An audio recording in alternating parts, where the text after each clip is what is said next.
Many thanks for being with us here on Headlines. Today, I'm Gaurav Kala. Top story at this hour, Ratan Tata has taken the government to the Supreme Court over phone tapping after Nira Radia's 2G tapping leaks.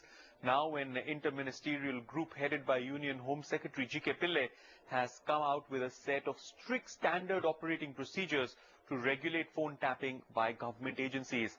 Headlines today has a list of these SOPs, standard operating procedures, and the way they are. Now, a special unit or cell is to be created in law enforcement agencies to deal with all aspects of interception of phones and emails. A nodal officer will then head the special cell, and a specialized system administrator will have to be appointed to deal with all hardware, software, and records of intercepts. The entire staff of the special cell will have to be vetted regularly by an intelligence agency, and strict access control mechanisms will have to be put into place. All intercepts are to be destroyed within 6 months. This is extremely crucial. If something has to be retained beyond that period, then an approval is required from the competent authority. Only relevant portions from original inputs will be shared with other agencies for investigations, but in a way that the sources and mode of collection of information is not revealed. The intercepts will be destroyed under the supervision of the nodal officer, and a certificate will then be obtained. Hard copies to be destroyed by shredding and burning, and soft copies are to be deleted permanently from the system hardware as well as storing devices. Now, pen drives, DVDs, CDs, floppies, etc. are to be destroyed as well by grinding into the finest powder possible. In case hard disks, the same shall be destroyed beyond recovery. For more on this, let's go across to our correspondent Rajneesh Sharma, joins us from the Headlines Today newsroom at this point in time.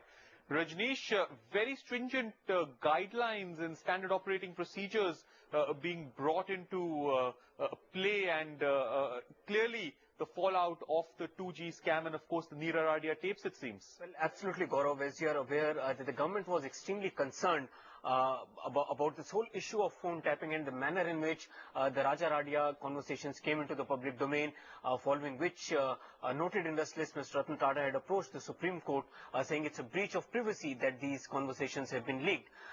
We are told by highly placed sources in the government that that Prime Minister himself was very concerned, as a matter of fact, about this entire issue of phone tapping, and in fact he was very keen that this issue should be viewed in totality by the government.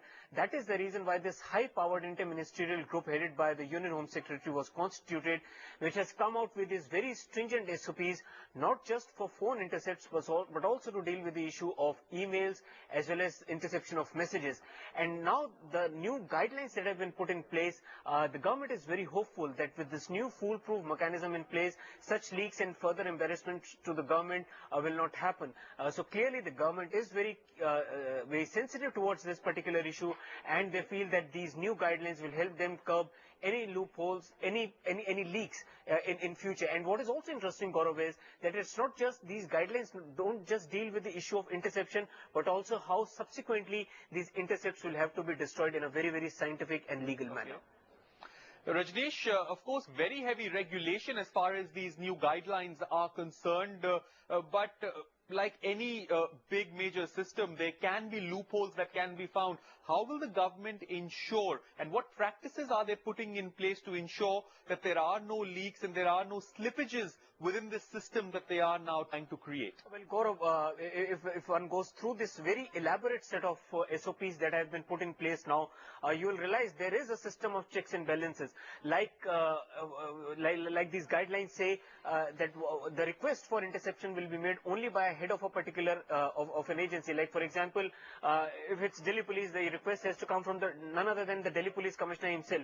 If he is not available, then the next in command, the senior most officer will do it, or a designated officer.